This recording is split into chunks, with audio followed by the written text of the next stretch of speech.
Selama ini kita mengenal pil KB dan juga suntik KB sebagai jenis kontrasepsi yang sering digunakan di Indonesia. Namun, apa saja jenis-jenis kontrasepsi selain dari kedua jenis tersebut? Sebelumnya, perlu kita ketahui tentang apa itu kontrasepsi. Kontrasepsi merupakan salah satu bagian dari program keluarga berencana. Kontrasepsi bertujuan untuk mengendalikan jumlah penduduk melalui pengendalian kelahiran.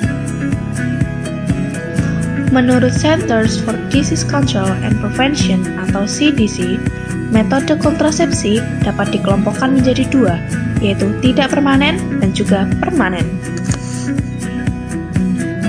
Pertama, mari kita ketahui apa saja metode kontrasepsi yang tidak permanen.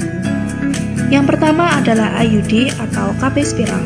KB spiral merupakan salah satu metode kontrasepsi yang paling efektif dengan cara menempatkan sebuah alat berbentuk T ke dalam rahim.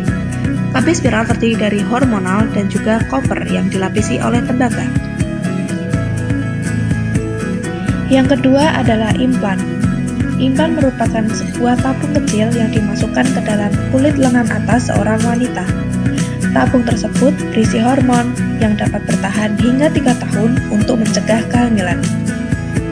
Lalu selanjutnya tentu kita mengenal KB suntik atau injeksi. Jadi suntikan tersebut berisi hormon yang berfungsi untuk mencegah kehamilan. Biasanya suntikan dilakukan di daerah pantat dan dilakukan oleh dokter setiap 3 bulan sekali.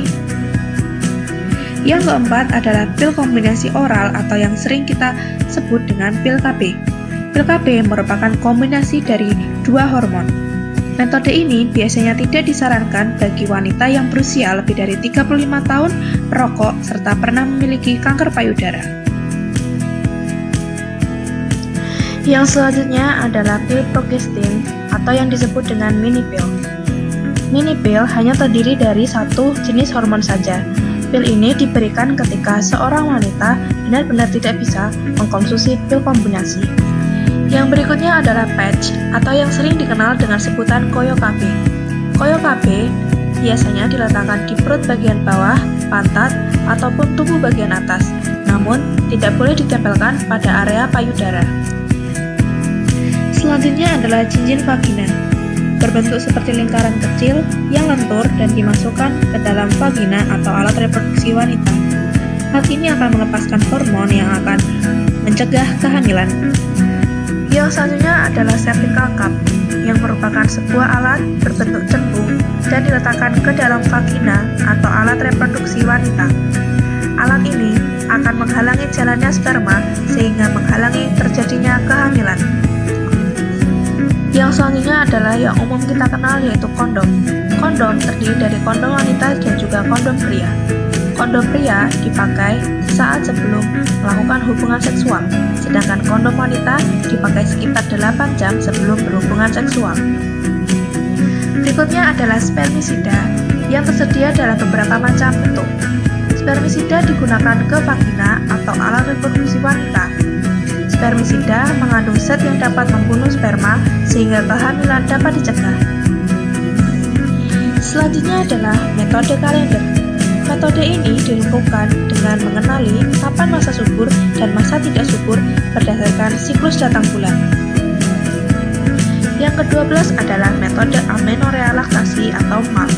Metode ini dilakukan saat ibu sedang menyusui dengan ketentuan ibu belum haid setelah melahirkan, ibu menyusui secara eksklusif, dan dilakukan 6 bulan pertama setelah melahirkan. Kira-kira ke-12 metode tadi adalah metode kontrasepsi yang tidak permanen berdasarkan CDC.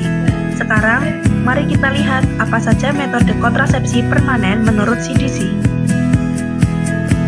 Metode kontrasepsi permanen adalah sterilisasi. Sterilisasi pada laki-laki merupakan pengikatan saluran untuk mencegah transportasi sperma dari tempat produksinya.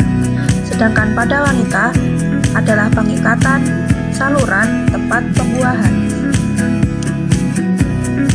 Seiring dengan berkembangnya zaman, alat kontrasepsi semakin beragam. Oleh karena itu, pasangan usia subur harus tetap melakukan konsultasi terlebih dahulu untuk memilih alat kontrasepsi yang sesuai untuk merencanakan kehamilan.